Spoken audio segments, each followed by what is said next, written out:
السلام علیکم ورحمۃ اللہ وبرکاتہ۔ آج کی اس چھوٹی سی ویڈیو میں صلاۃ التسبیح کی نماز سیکھتے ہیں۔ صلاۃ التسبیح کیسے پڑھی جائے گی؟ یہ ایسی نماز ہے جس کے بارے میں رسول اکرم صلی اللہ علیہ وسلم کا ارشاد ہے، انسان نے جتنے بھی گناہ کر رکھے ہیں، اگلے پچھلے، جان کر کیے ہوئے، انجانے میں ہوئے، سمندر کے جھاگ کے برابر ہی کیوں نہ ہو، اگر انسان اس نماز کو پڑھ لیتا ہے اللہ پاک سارے گناہوں کو معاف کر دیتے ہیں۔ تو آئیے سیکھ لیتے ہیں اس نماز کو پڑھتے کیسے ہیں۔ سب سے پہلے آپ نیت جان لیجئے۔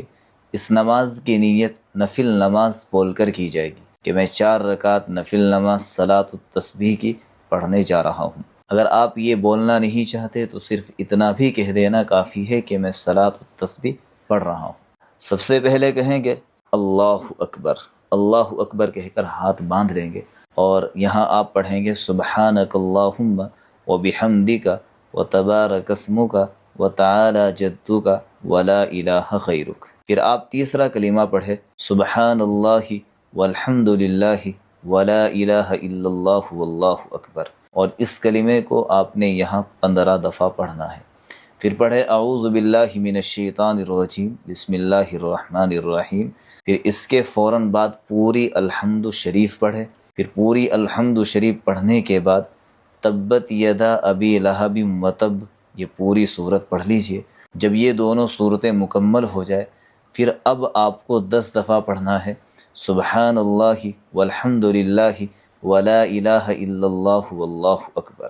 جیسے ہی آپ کا 10 دفعہ مکمل ہو جائے فوراً آپ رکوع میں چلے جائیں، 3 دفعہ پڑھ لیجئے سبحان ربی العظیم۔ جب آپ رکوع کی تسبیح 3 دفعہ پڑھ کر فارغ ہو جائے پھر 10 دفعہ اسی کلمے کو پڑھیں، یعنی سبحان اللہ والحمد للہ ولا الہ الا اللہ واللہ اکبر۔ پھر جب آپ رکوع سے کھڑے ہوں گے سمیع اللہ لمن حمدہ اور ربنا لک الحمد، یہ دونوں کہنے کے بعد پھر واپس سے اسی کلمے کو 10 دفعہ پڑھیں، یعنی سبحان اللہ والحمد للہ ولا الہ الا اللہ واللہ اکبر۔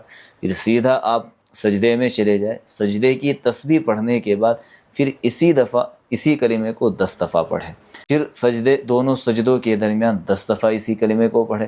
پھر دوسرے سجدے میں جائے، سجدے کی تسبیح پڑھے، اور پھر سجدے کی تسبیح پڑھنے کے بعد 10 دفعہ اسی کلمے کو پڑھے۔